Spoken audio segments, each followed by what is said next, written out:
নমস্কার। শুভ সকালের শুভ শুভেচ্ছা জানিয়ে আজ শুরু করছে পশ্চিমবঙ্গ রাষ্ট্রীয় বিশ্ববিদ্যালয়ের চতুর্থ সেমিস্টারের বাংলা মেজর DS7-এর ইউনিট 4-এর একটি অন্যতম কবিতা, আমার ভারতবর্ষ। এই ভারতবর্ষকে নিয়ে অসংখ্য কবি সাহিত্যিক স্বপ্ন দেখেছিলেন। এই ভারতবর্ষকে নিয়ে অসংখ্য কবি সাহিত্যিক স্বপ্ন দেখেছিলেন যে কিভাবে নিরন্ন, বস্ত্রহীন, অন্নহীন মানুষের মনে, মানুষের দুয়ারে কিভাবে একটু বস্ত্র, একটু অন্ন তুলে দেওয়া যায়।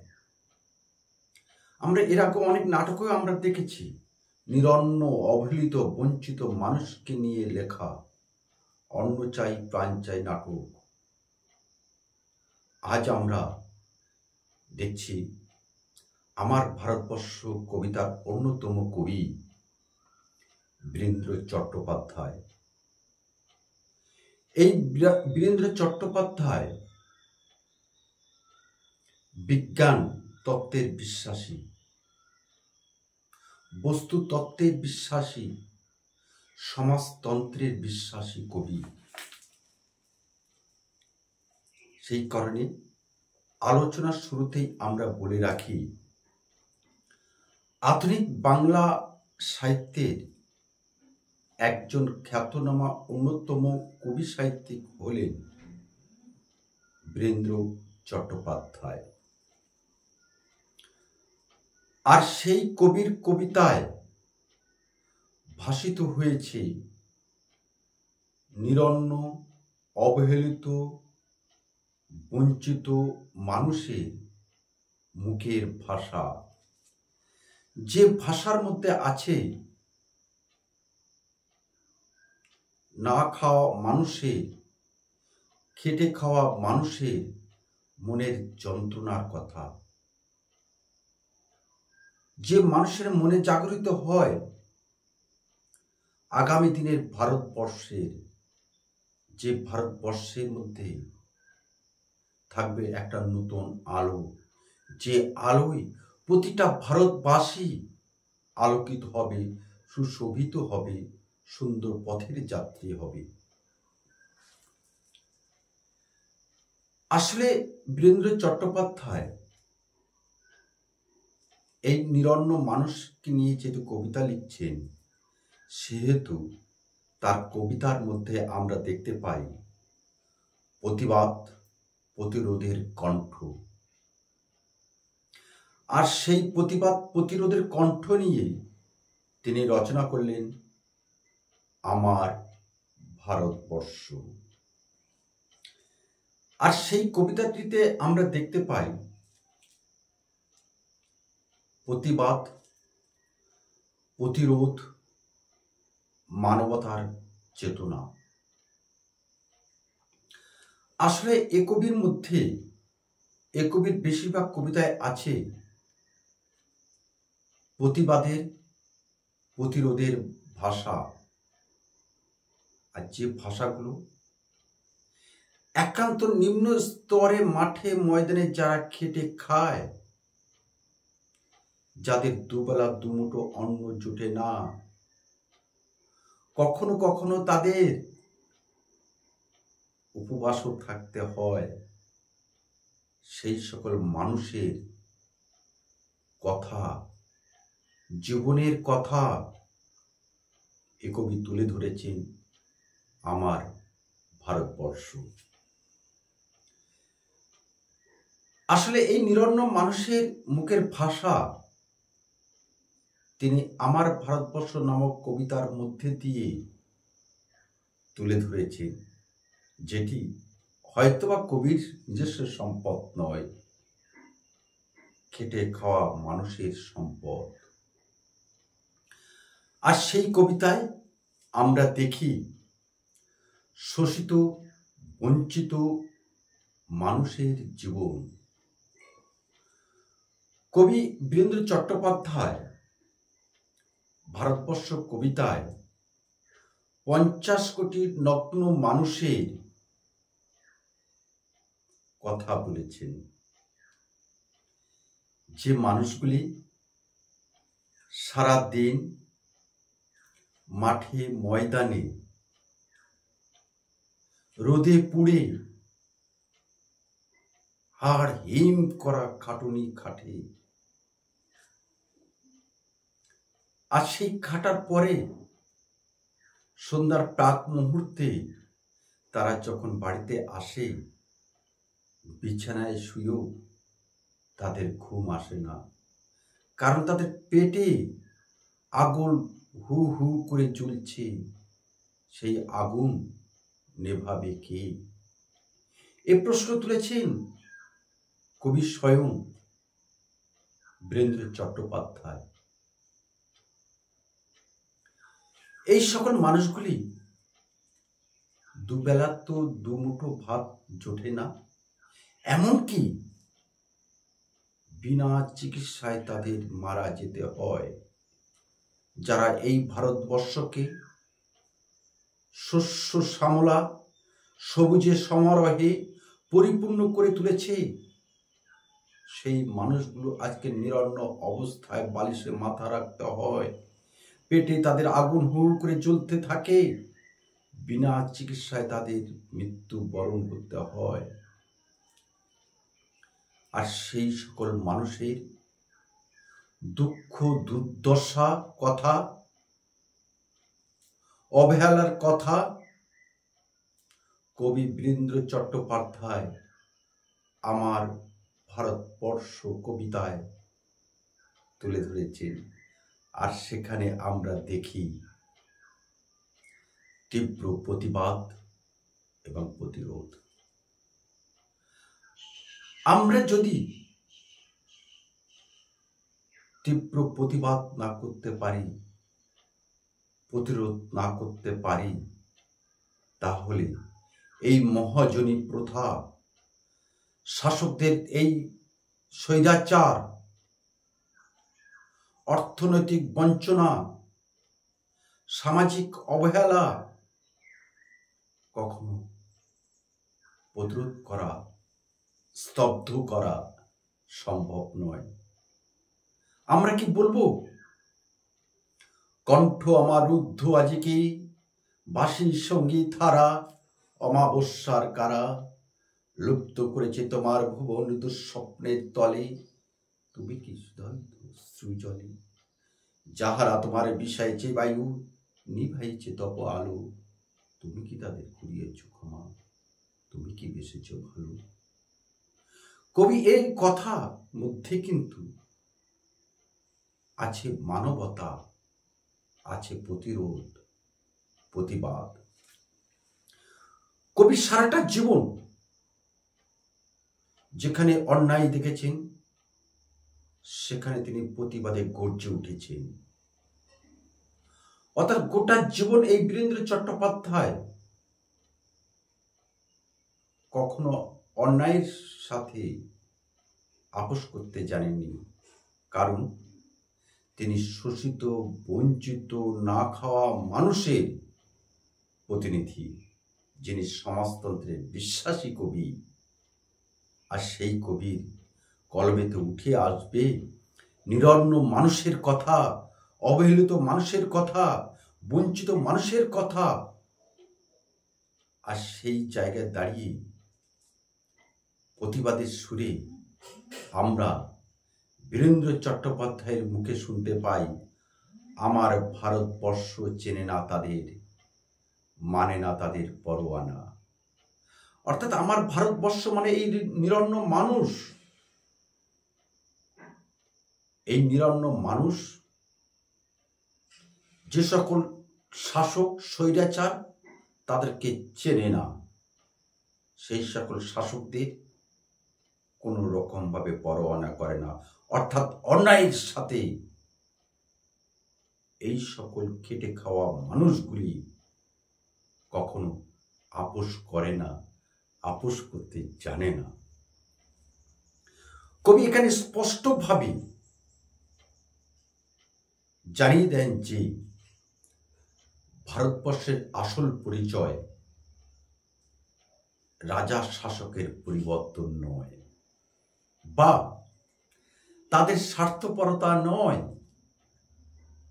বরং বলা যেতে পারে দেশের সাধারণ শ্রমজীবী মানুষের রক্ত ও ঘামে গড়ে ওঠা প্রকৃত ভারত।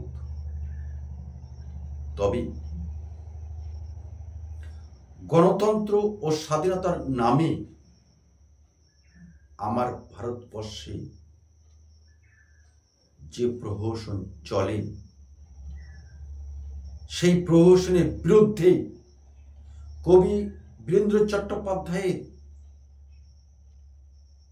প্রতিবাদের সুর নিয়ে বলে ওঠেন, কত রাজা আসে যায়, ইতিহাসের ঈর্ষা আর দেশ আকাশ বিষাক্ত করে, জল কালো করে, বাতাস ধোঁয়ায়, কুয়াশায় ক্রমে অন্ধকার হয়। কি সাংঘাতিক কথা! কবি বীরেন্দ্র চট্টোপাধ্যায়ের মুখে একই প্রতিবাদের ভাষা, একই প্রতিরোধের কথা। আকাশ অন্ধকার হয়ে যাচ্ছে ধোঁয়ায়, জল কালো হয়ে যাচ্ছে, আকাশ বিষাক্ত হয়ে উঠেছে এই শাসক স্বৈরাচারের দৌরাত্ম্যে। আর এই দৌরাত্ম্যকে ভাঙার জন্য কবি বীরেন্দ্র চট্টোপাধ্যায়ের এই প্রতিবাদ, এই ভারতবর্ষ, আমার ভারতবর্ষ। আসলে কবি বীরেন্দ্র চট্টোপাধ্যায় রাজনৈতিক ক্ষমতার অপব্যবহার, ষড়যন্ত্র, লোভ, দুর্নীতির প্রতি তীব্র কটাক্ষ করেছে। স্বাধীনতার নামে যে শোষণ, স্বাধীনতার নামে যে বঞ্চনা আজও এই ভারতবর্ষে চলে, আর তার বিরুদ্ধে এ কবির কণ্ঠস্বর মাথা উঁচু করে তুলে ধরেছে। আর সেখানে আমরা দেখি মানবিকতা ও ভ্রাতৃত্ববোধ। কবি বীরেন্দ্র চট্টোপাধ্যায় এই ভারত ভূমিতে দাঁড়িয়ে অনুভব করেন যে এই ভারতবর্ষে আজও মানুষগুলি শোষিত, নিপীড়িত, বঞ্চিত। তবুও তিনি এই মহান ভারতবর্ষের মানবতার জয়গানে মুখরিত হয়েছেন। তাই কবির কণ্ঠে আমরা শুনতে পাই, চারিদিকে প্রচণ্ড মারের মধ্যে আজও ঈশ্বরের শিশু পরস্পরের সহোদর। কি সুন্দর কবিতা! আসলে কবি বীরেন্দ্র চট্টোপাধ্যায় সকল বঞ্চনার মাঝে, শত অবহেলার মাঝে, প্রবল প্রতিকূলতার মাঝে মানুষের জয়গান করেছেন। আর সেই জয়গানের মধ্যে উঠে আসে কবির মনের মধ্যে জমে থাকা মানবিকতা বোধ, ঐক্যবোধ এবং ভ্রাতৃত্ববোধ, যে বোধের কারণে সেই মানুষগুলো আজও বেঁচে আছে, বেঁচে থাকবে, তারা এক টুকরো আলো দেখার আশায়। আর এ কবি ওই মানুষগুলো যে আলো দেখার জন্য হাড় হিম করা পরিশ্রম করে খেটে চলেছে, আজও তাদের পথ দেখানোর জন্য, তাদের আলো দেখানোর জন্য কবি সেই পথে দৃষ্টি নিক্ষেপ করেছেন। কবির আশাবাদ সেটা তো থাকবেই। আমার ভারতবর্ষ কবিতার বেশিরভাগ অংশ জুড়ে আছে মানুষের বঞ্চনার কথা, মানুষের দুঃখের কথা। তবু যেন এ কবির বুকে লুকিয়ে আছে একটা দৃঢ় বিশ্বাস, আর সেই বিশ্বাসের মধ্যে দিয়ে এ কবি মনে করেন এই বঞ্চনার সূর্য একদিন অস্তমিত হবে, আসবে নতুন প্রভাত। সেই প্রভাতে এই নিরন্ন, অবহেলিত, বঞ্চিত মানুষগুলি দেখবে নতুন ভারতবর্ষ, নতুন প্রভাতের নতুন সূর্য। আর এই সূর্যের আলো দেখানোর যে দিশা,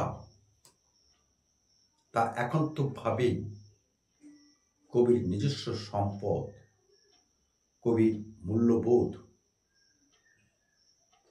আর সেই সম্পদের মূল্যবোধ যদি জাগরিত হয় মানুষের মধ্যে, শোষক শ্রেণীর মধ্যে, তাহলে নিঃসন্দেহে একটি সুন্দর এবং ন্যায়ভিত্তিক সমাজ গড়ে তোলা অবশ্যই সম্ভব। এ আশা কবি বীরেন্দ্র চট্টোপাধ্যায় করেন। আমরা শেষ করব এবার। পরিশেষে আমরা বলতে পারি যে কবি বীরেন্দ্র চট্টোপাধ্যায় আমার ভারতবর্ষ কবিতাটি কেবলমাত্র একটি ভৌগোলিক সীমারেখার মধ্যে আবদ্ধ নয়। এই ভারতবর্ষ সেই ভারতবর্ষ যে ভারতবর্ষের শোষিত, অবহেলিত, বঞ্চিত, নিপীড়িত মানুষের রক্ত, ঘাম, হাড় ভাঙা পরিশ্রম দিয়ে তৈরি। আসলে আমার ভারতবর্ষ কবিতাটি একটি রাজনৈতিক, একটি অর্থনৈতিক এবং একটি সামাজিক বঞ্চনার বিরুদ্ধে বলিষ্ঠ প্রতিবাদ, প্রতিরোধ এবং মানবিক স্বপ্ন দেখার সোপান। আর সেই মানবিক স্বপ্ন দেখার জন্য আমার ভারতবর্ষের প্রতিটি মানুষ আগামী নতুন সূর্যের আলোয় উদ্ভাসিত হবে, একথা আমরা দৃঢ়ভাবে বিশ্বাস করি। আশা করি আমার প্রিয় ছাত্রছাত্রীদের উদ্দেশ্যে আজকে যে লাইভ টিউটোরিয়াল ক্লাসটা করলাম অবশ্যই তোমরা বুঝতে পেরেছ, কারণ এটি DS7 এর ইউনিট 4 এর একটি অন্যতম কবিতা আমার ভারতবর্ষ বীরেন্দ্র চট্টোপাধ্যায়। আর যদি এই আলোচনা, আজকের এই প্রভাতের এই আলোচনা তোমাদের ভালো লাগে তাহলে অবশ্যই আমাদের, অর্থাৎ তোমাদের, আমাদের নয়, এটা ছাত্রছাত্রীদের চ্যানেলের পাশে তোমরা থাকবে এইটুকু প্রত্যাশা রেখে সকলকে শুভ সকালের শুভেচ্ছা জানিয়ে আজ শেষ করলাম। আগামী কোনো এক সকালে তোমার সাথে আমার ঠিক এইরূপভাবে আবার দেখা হবে। নমস্কার, ভালো থেকো, ঈশ্বর কল্যাণ করুক।